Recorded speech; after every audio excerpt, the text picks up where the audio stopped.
Celebrating 30 years of phenomenal trend forecasting, 5 times a week, Monday through Friday. Here's Gerald Celente with today's trends in the news. Hi, this is Gerald Celente. It's Thursday, April 7th, 2016. And here are some of today's trends in the news. Start over there in Asia. So what happened? Shanghai was low. Nikkei up just a little bit. And Hang Seng hung a little higher. But the Nikkei is the big story, because that thing's been down several days in a row. Today was just flat. And China doesn't look so good. It's on a downtrend. And over there in Europe, everything down a little bit. Over here in the States, the Dow was down as much as 230. Closed down 175. Oil, I'm not going to tell you yet. I'll tell you, it's down a bit. And gold had a nice day. Boop! Up almost $18. So, let's see what happened. U.S. oil prices surged 5.18% on Wednesday. Oh, that was yesterday. It was up 5.18% because the U.S. government reported a surprise draw on domestic crude stockpiles. Remember, I'm telling you this thing is so manipulated, there's really no fundamentals? Here's the story today.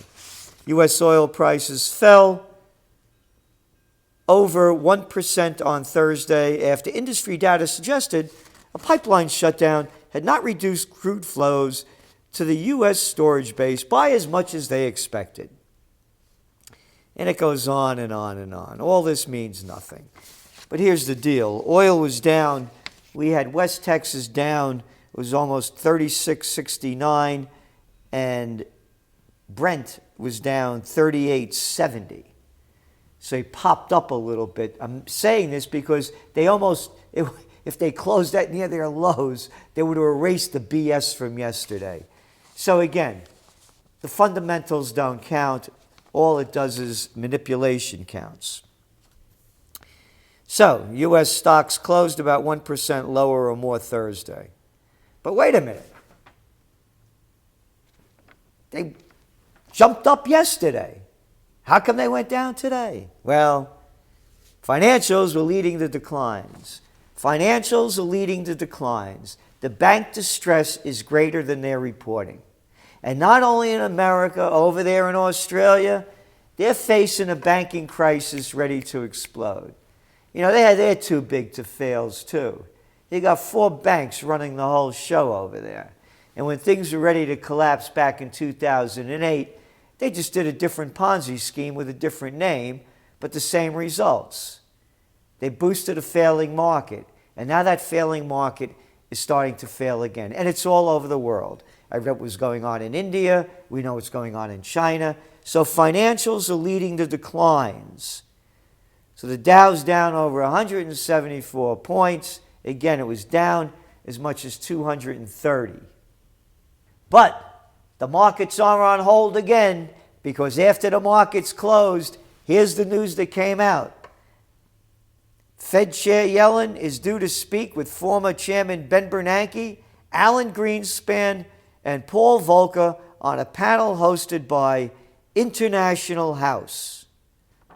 Yeah, the International House of Pancakes, man. IHOP. Big deal. Or they're going to BS more? You want to hear some more BS Bernanke? How about Greenspan that says nothing just like Yellen's a good protege? So anyway, fundamentals don't count. And neither do the headlines. Stocks bounce back as oil prices rise amid upbeat Chinese outlook. This is today's paper, the Financial Times, trying to boost yesterday's market rise with this cheap little line over here. Oh, upbeat Chinese outlook? But didn't I hear Lagarde come out a couple of days ago saying that they were worried about what's going on in China and having a global impact, a spillover? Hey, it's only prostitute work. Why should I get excited? They all do it. And to look at the deeper story, Angola seeks IMF aid amid oil price rout. Angola will turn to the International Monetary Fund for a bailout to help cope with its oil price rout that has hit its economy hard, joining growing lists of commodity-dependent African economies seeking assistance from the institution to weather the adverse economic climate. You know what that is. Warning, warning, bullshit alert. Weather the adverse economic climate by borrowing from the gang. Yeah, the IMF. They'll make everything just nice, I tell you. Look at the great job they did over there in Ukraine. You remember Victoria Nuland, our Assistant Treasury Secretary of State under Obama, formerly worked with Penis Cheney over there. Yeah, that Victoria Nuland. That the best route for Ukraine is with the IMF. And they're just in wonderful shape now. Oh, and so is Greece. But the story being, Angola's in trouble. Oil's in trouble. Financials are in trouble because the banks are overextended. It's not only in oil, it's in mining, it's in housing. It's across the board with all this money loaned out with these mergers and acquisitions. It's right here in front of us. What makes this story interesting to me, too, the announcement represents an about-face for the government that had previously rejected the idea of seeking IMF assistance. And it goes on to show how the Portuguese banks are really struck out over here because they loaned a lot of that money because that used to be a former colony. I guess they were bringing, that wasn't freedom and democracy, probably religion. That was what they were bringing to Angola. Those good old Portuguese, yeah, imperialists. So those banks are stretched out. And not only the banks stretched out, here in the USSA, student loan worries rise. So them students with degrees in worthlessness are stretched out. Check out this number. Defaults remain high as some borrowers can't be reached about payment plans. More than 40% of Americans who borrowed from the government's main student loan program aren't making payments or are behind on more than $200 billion owed, raising worries that millions of them may never repay. We're going to have to pay. The taxpayer is going to have to pay. It's $1.2 trillion that they're in debt. This is more than auto loans. You know, it's a tragedy. It's more than credit card debt. It's more than revolving home equity loans in the United States. About 1 in 6 are in default. Now, this is the best part of this story. Education Department officials, official assholes, we have to say that, note that some default loans are from prior decades, and unlike private lenders, the government is severely limited in its ability to write them off and remove them from the books, which means we have to pay for them. Here we go. But the official assholes acknowledge that a large pool of borrowers have essentially fallen off the radar.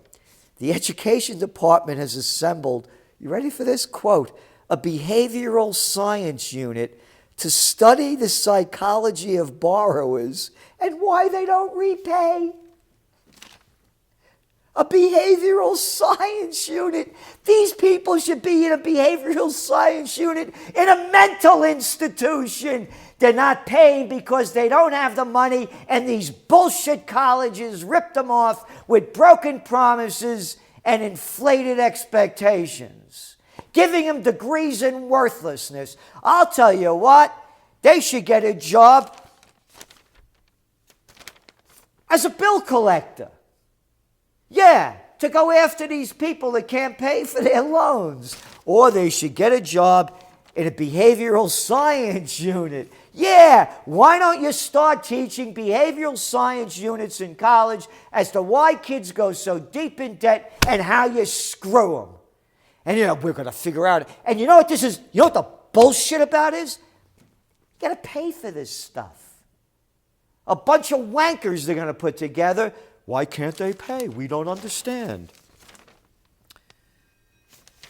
Carl Salerno, an economist who studies higher education, is consulted for the private student lending industry, noted the government imposes virtually no credit checks on borrowers, requires no co-signers, and doesn't screen people for their preparedness for college-level coursework. Quote, on what planet does a financial vehicle with those kinds of terms and those kinds of performance metrics make sense? I'll tell you where. In the USSA, run by cowards, liars, freaks, and fools. Oh, the big news was March Madness, the NCAA. All this bullshit going into sports. All this money wasted in colleges, making an environment that's a lot of crap that prepares you for nothing. And why do they charge so much money and kids getting out of school with $100,000 in debt? I wonder why. Well, we need a behavioral science unit to figure it out. Australian steelmaker Arium in survival talks. Remember I told you, look at the financials, follow the money. They can't pay back their loans.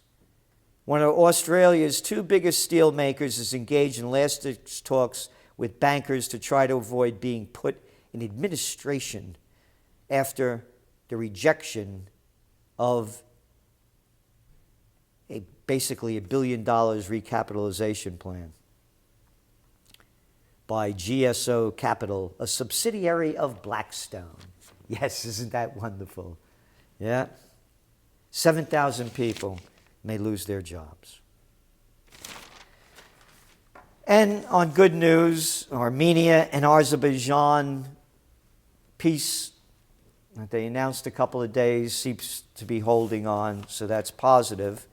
And on another good positive note for we the taxpayers of the USSA, and again to show our transparent president to Barack backtrack Obama, never keeps his word, Pentagon, U.S. may open more bases in Iraq. But there won't be any feet on the ground there. They'll just be bases, and they'll only be advisors. And you know what that is. It's more Obama. That was bullshit. Obama the murderer, just like the rest of them. But you liberals don't like to call him out because you're a bunch of cowards and your murder is better than the other one. Here we go, folks. Report says U.S. bombs killed scores of Yemeni civilians in Saudi-led strike. And you know what I keep saying. If you supply the guns for the murder, and you know they're going to murder somebody with it, are you an accessory to the crime? Well, according to Human Rights Watch, said the United States might be jointly responsible for war crime violations if it had participated, quote, in specific military operations such as providing advice on targeting, decisions, and aerial refueling during bombing raids, which we know that they are. And we've been reporting this. Saudi Arabia-led military coalition used bombs supplied by the United States in an attack on a market in Yemen that killed at least 100 civilians, including 25 children. Hey, but they weren't from Brussels airport. You don't have to put those pictures out there. It's not as bad. And don't mention the other almost 7,000 that have been killed. They're only Yemenis, man. It's only the poorest country in the Middle East.